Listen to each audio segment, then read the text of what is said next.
SBT news को subscribe करें और नोटिफिकेशन पाने के लिए बेल आइकन पर क्लिक करें।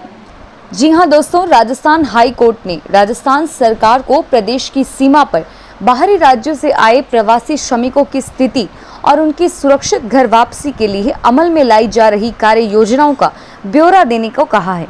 वरिष्ठ न्यायाधीश संगीत लोढ़ा तथा न्यायाधीश रामेश्वर व्यास की खंडपीठ में याचिकाकर्ता हरि सिंह राजपुरोहित की ओर से दायर जनहित याचिका की सुनवाई के दौरान गुरुवार को राज्य सरकार की ओर से जवाब पेश किया गया।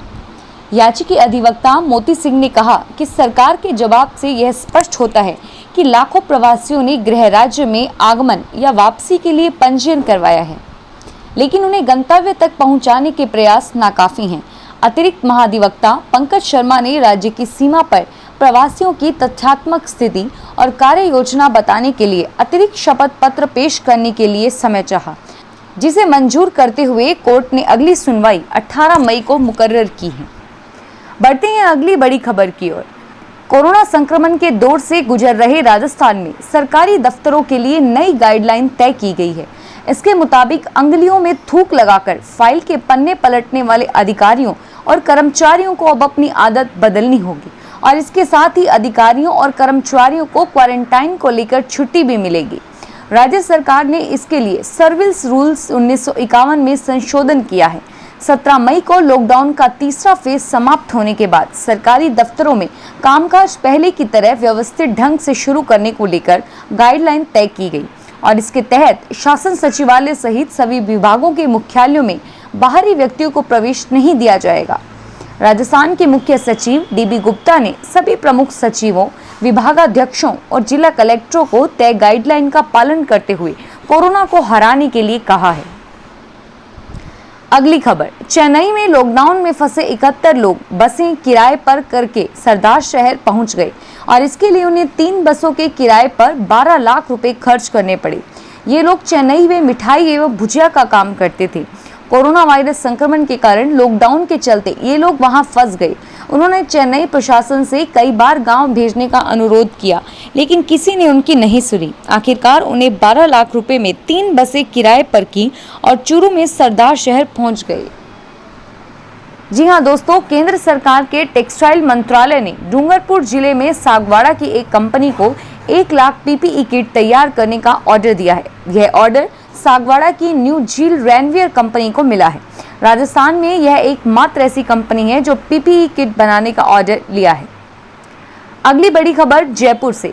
जिले के फागी थाने के कांस्टेबल के पॉजिटिव आने के बाद पूरे स्टाफ को क्वारंटाइन किया गया है। थाने में तैनात कांस्टेबल की सड़क दुर्घटना में मौत के बाद कोरोना पॉजिटिव रिपोर्ट आई थी और थाने में दूसरा स्टाफ लगाया है।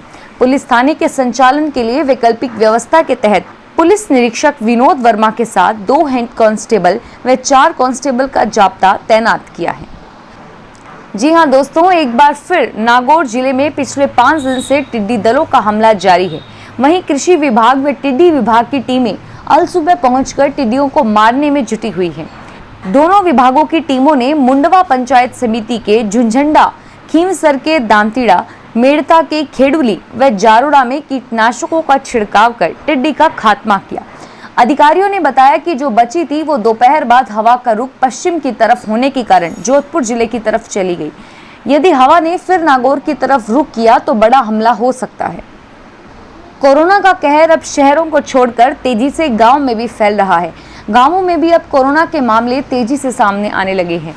मानपुरा माचेड़ी की ग्राम पंचायत कानपुरा के गांव डेहरा की खारवालों की ढानी में एक कैदी 6 मई को हथकर शराब के मामले में गिरफ्तार हुआ था और जेल भी गया था, लेकिन जेल से जमानत पर वह बाहर आ गया।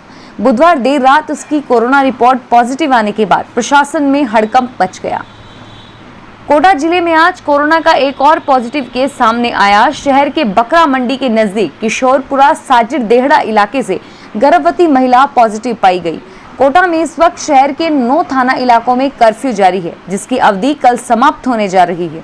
इससे पहले शहर में रैंडम सैंपलिंग का कार्य भी किया जा रहा है। कर्फ्यूग्रस्त इलाकों में सबसे ज्यादा रैंडम सैंपलिंग की जा रही है ताकि इन इलाकों में कर्फ्यू खोला जा सके। अजमेर में जनता कर्फ्यू के बाद से बंद पड़ा एलिवेटेड रोड का काम करीब 50 दिन बाद शुरू हो गया। कचहरी रोड से स्टेशन तक और आगरा गेट से स्टेशन रोड तक बने रोड से शहर की ट्रैफिक व्यवस्था ठीक होगी। एलिवेटेड रोड का शिलान्यास करीब 1 साल पहले पीएम मोदी ने किया। इसका कामकाज 2019 में शुरू हुआ है और पुरानी आरपीएससी से आधे कचहरी रोड तक पिलर खड़े हो चुके हैं। इस बुलेटिन की अंतिम बड़ी खबर, जोधपुर वासियों की रोग प्रतिरोधक क्षमता बढ़ाने के लिए सरकार अब उन्हें होम्योपैथिक दवा की डोज दे रही है, जिससे वे कोरोना की चपेट में आने से बच सके। इसको लेकर स्थानीय प्रशासन एवं सीएमएचओ ने तैयारी कर ली है। एनजीओ के सहयोग से शहरवासियों में होम्योपैथिक दवा आर्सेनिक एल्बम 30 का वितरण किया जा रहा है। Central council for research in homeopathy के वैज्ञानिक सलाहकार बोर्ड ने कोरोना संक्रमण को फैलने से रोकने में होम्योपैथी की आर्सेनिक एल्बम 30 को 3 दिन तक खाली पेट लेना कारगर माना था। फिलहाल इस बुलेटिन में इतना ही और फिर हाजिर होंगे कुछ बड़ी खबरों के साथ। एसबीटी न्यूज़ के वीडियो देखने के लिए हमारे चैनल को सब्सक्राइब करें और नोटिफिकेशन पाने के लिए बेल आइकन पर क्लिक करें। धन्यवाद।